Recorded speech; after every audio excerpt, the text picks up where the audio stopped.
Hi, this is Tim Williams, Instruction and Reference Librarian at Peninsula College, and this is a brief rant guide to how social media can help you avoid plagiarism. And there you see some people who are trying to avoid plagiarism in that photo. So first, let's take a look at the definition. According to the Oxford English Dictionary, plagiarism is the action or practice of taking someone else's work, idea, etc., and passing it off as one's own, or it's literary theft. Go back a little further in the history books and look at the etymology or the origin of the word, you see that plagiarism in Roman times was associated with stealing the child or slave of another. So it's a kidnapper, a seducer, or a literary thief. So today it's not really so different. Back in those Roman times, we're talking about property theft. And today when we talk about plagiarism, we're talking about intellectual property. So let's take a look at social media and some of the intellectual property that is shared there. So here's my Twitter feed. There you see some of the people that I follow on Twitter. As a librarian, I like to follow scholars, especially science scholars. And social media is a place where a lot of people get together. They share personal ideas, opinions, sort of what's going on in their day-to-day lives.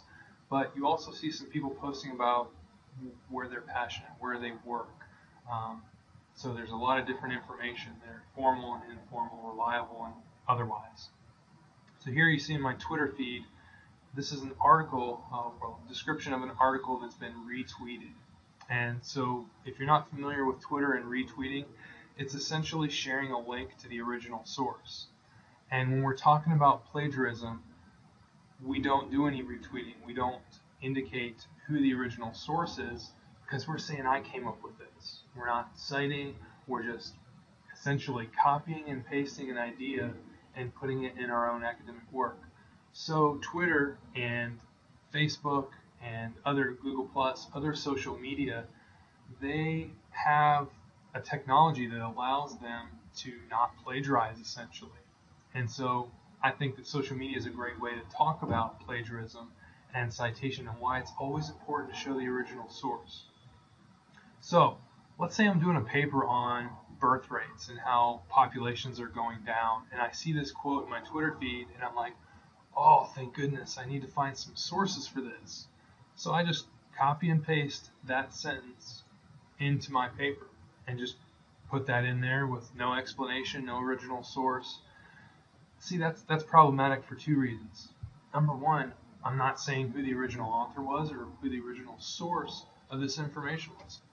Number two, I'm shortchanging myself because I can add a lot of credibility to this statement and back it up with evidence from the actual article, especially if it's from a reliable study that involved a lot of test subjects.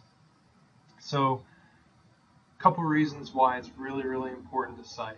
Number one, got to acknowledge your sources. You don't want to be associated with those seducers, literary thieves, and kidnappers back in the Roman days. And number two, you also want to grasp some of that credibility that you can add to your paper by saying, hey, this is a really good author or scholar in this area who's talking about birth rates hitting an all-time low, contraception versus abstinence. Okay, so that's just a little bit about how social media can reinforce the importance to not plagiarize and to cite your sources. And if you have any more questions, here's a really, really good source for you to learn more about plagiarism. It's plagiarism.org. You can find definitions of plagiarism if you don't have access to the Oxford English Dictionary.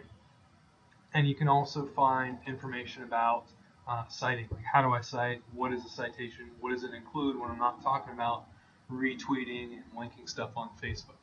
All right, I hope that was helpful. Enjoy. If you have any questions, ask a librarian.